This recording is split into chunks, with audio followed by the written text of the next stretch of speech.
Well, the Albanese government is rushing Australia to a transition of its electricity supply from cheap and reliable coal and gas to insanely expensive, unreliable and environmentally destructive industrial windmills and solar factories. The government's target is to have 80% of Australia's electricity generation coming from renewables by 2030. That's in just over 5 years' time.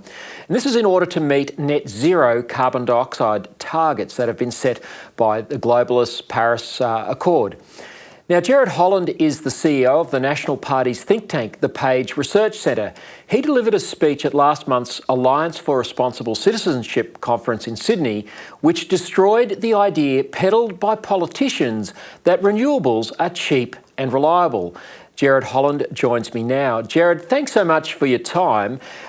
Before we get into the cost of renewables versus coal, gas and nuclear energy, take us through your analysis of where we are now on the trajectory to net zero and the yawning gap that you and others have identified in our power generation capacity.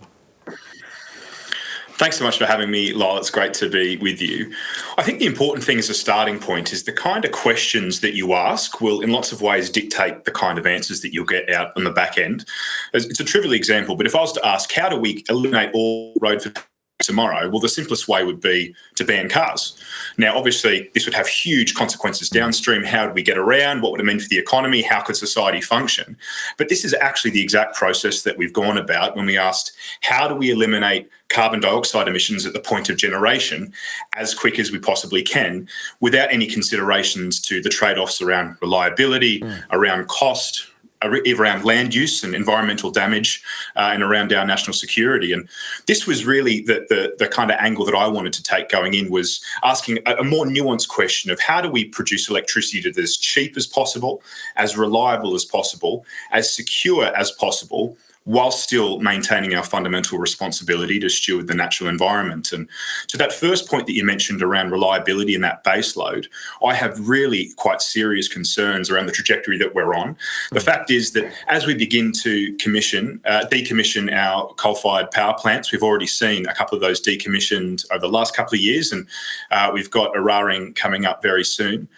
We're going to see a huge gap in our capacity to provide baseload, steady, 24-hour electricity to the grid. Now, we've put a lot more renewable capacity into the grid, this is true, but this is peaking power. This is power that doesn't follow demand. This is power that is produced predominantly during the day when actually demand can be quite low, and doesn't have any accountability for how we keep our lights on during the night in those 24-hour industries or even our hospitals, refrigeration and all those other kind of manufacturing goods. And Sorry. Yes. So Gerard, we just got on our screen there a graph that you presented during your talk at ARC, which I thought was very powerful, which shows this yawning gap. It shows those coal-fired power stations coming offline and essentially Australia's electricity generation falling off a cliff. Are we in danger of having the lights go out? Yeah, so this is a really important graph that was prepared by Professor Stephen Wilson. And as you can see, there is no extra baseload power coming on. And this graph could equally be titled, "There Be Blackouts."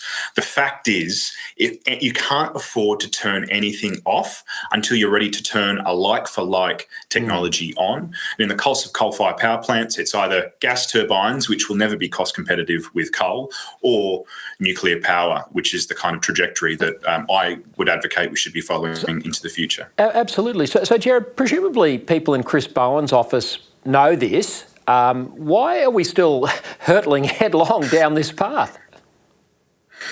So I've grappled with this quite a lot myself, and you sort of come to two conclusions. Neither of them are particularly kind to our energy minister. And the first one is it is ignorance, and that he's over his brief, and that he does need to take a lot more time to sit down, look at the full system cost, and actually analyse, well, how many batteries would we need? How do we keep these batteries charged? What happens if we have several days of low solar or wind output? When you start asking these questions, you come to some quite frightening conclusions. The other conclusion I come to is the brief, but Sorry, Gerard. Let's go to those conclusions then, because you put up another graph which you qualified as a back of the envelope calculation, but it's informed. And you compared the costs of renewables and the trajectory that Chris Bowen's got us going on now, and you compared that with renewables alone, renewables plus gas to sort of help with the peaking, and then nuclear and coal. What did you find? Well, I came to some quite staggering numbers that once you actually look at the full systems cost, everything from building to operating to fuel to decommissioning and then to replacements over a generation. So I've looked at 60 years, which is the lower bound of the age of a nuclear power plant. You come to some quite revealing numbers. For a fully renewable grid over the next 60 years, you're looking at around $2.57 trillion. Now, this is $95,000 per Australian. It's a staggering number. And of course, we haven't factored in discounting into these calculations, but it equally applies for coal or for nuclear. And so all of the numbers are directionally in the same place.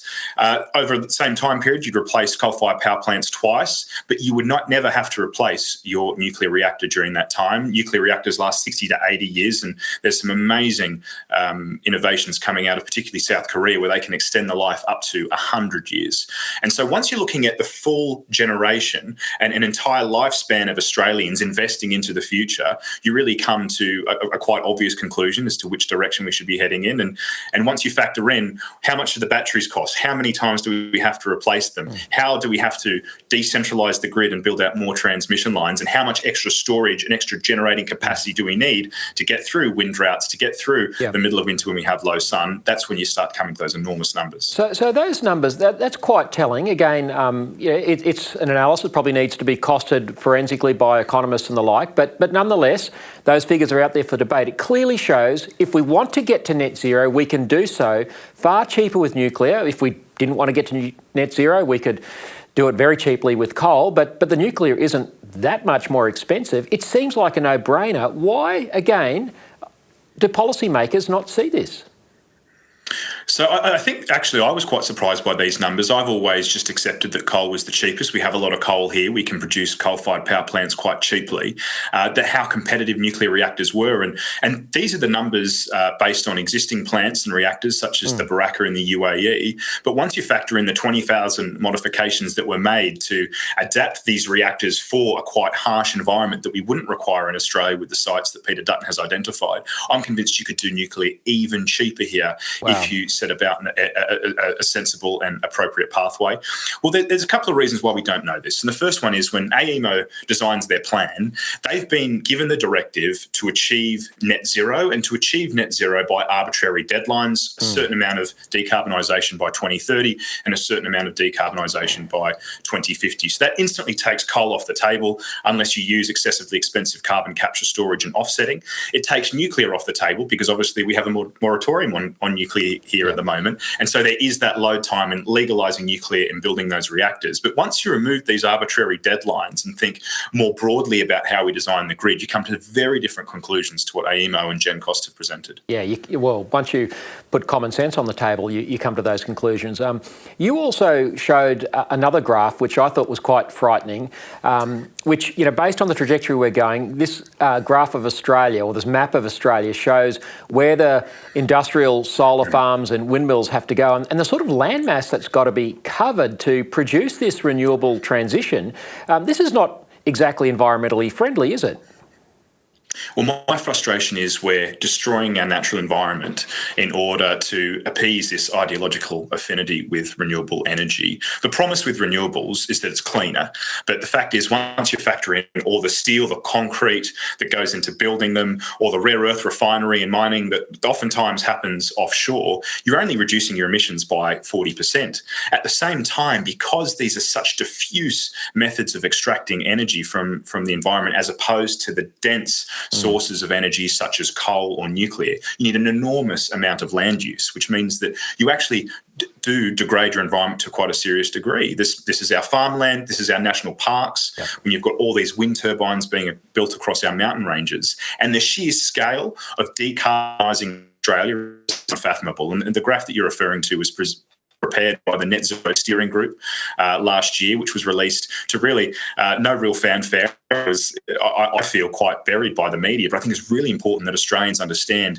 this is how you actually begin to produce these kind of industrial installations in order to meet our quite modest demand of electricity, if we're being honest. Yeah, no, it's extraordinary. I think if people knew this, they'd be rethinking this.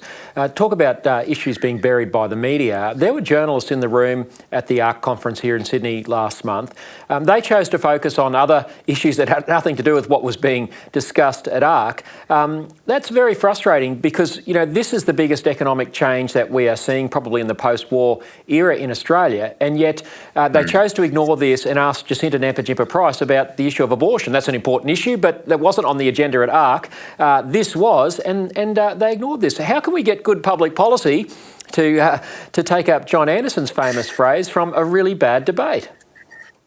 Well, I think we need to keep contributing to this debate, and this was one of the reasons that ARC was so exciting. Was ARC didn't tend to wade into the day-to-day media cycle of mud fighting and politicisation, and really did try to take a step back and look at what direction are we heading in as a country? What are the civilizational issues that are going to shape and define us as a nation? Going all the way back to what is our national story? Who are we as a country and as a people? Are we telling that well? To the energy transition, as we've been discussing. But I think the most important takeaway from ARC was really marrying together that good social policy and good economic policy, they're not divorced from each other. And actually, you need a really healthy and robust social fabric in order to have a healthy and thriving economy, and vice versa.